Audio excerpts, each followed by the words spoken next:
Hello hi सबैलाई नमस्ते। मेरो नयाँ अनि पहिलो ब्लगमा स्वागत छ। यो सानो प्रयास मेरो मनको भावना र अनुभवहरू तपाईहरूसम्म पुर्याउने उद्देश्यले सुरु गरेको छु। यहाँ म विशेष गरी हाम्रो गाउँघरको जीवनशैली, परम्परा, संस्कृति, कृषि, प्रकृतिको सुन्दरता र समाजका विभिन्न वास्तविक विषयहरू समेट्ने प्रयास गर्नेछु। अहिले बिहानको समय करिब 7 बजेको छ। आज बिहानको मौसम अलि फरक देखिएको छ। आकाशमा बादल लागेको छ र चिसो हावा चलिरहेको छ। हेर्दा आज पानी पर्ला जस्तो पनि लागिरहेको छ। टाढासम्म फैलिएका हरियाली खेतबारीमा हिउँदमा गहुँको बाली लहराउँदैछ।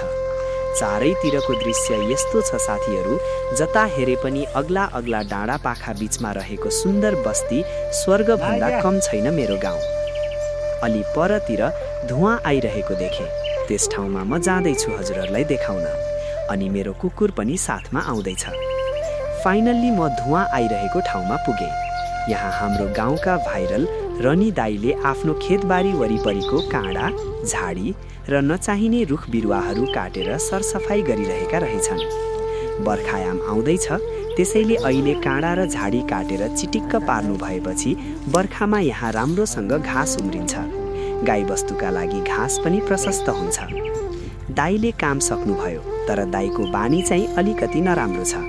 बिडी धेरै पिउने बानी छ। दाईलाई खाना नभए हुन्छ, तर बिडी चाहिँ नभई हुन्न। हामी बिडी ल्याउन पसलतिर हिँड्यौँ। नजिकै छ, करिब 4-5 मिनट जति लाग्छ। पसलमा पुग्दा हाम्रो पसले दाई बिहानको नास्ता पकाइराख्नु भएको रहेछ। नास्तामा गाउँकै अर्ग्यानिक रायोको साग पकाइराख्नु भएको छ। आहा, हेर्दा हेर्दै खाँदै बस्न मन लाग्यो। गाउँको चारैतिरको दृश्य साँच्चै अद्भुत छ।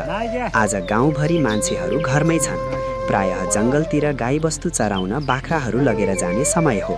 तर आज मौसम खराब भएकाले सबै आफ्नै घरमा आगो बालेर ताप्दैछन् र दाउरा चिर्दैछन्। आज यति नै।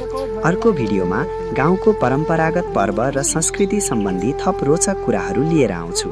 तपाईको विचार वा अनुभव तल कमेन्टमा लेख्नुहोला। सबैको दिन शुभ रहोस्। धन्यवाद।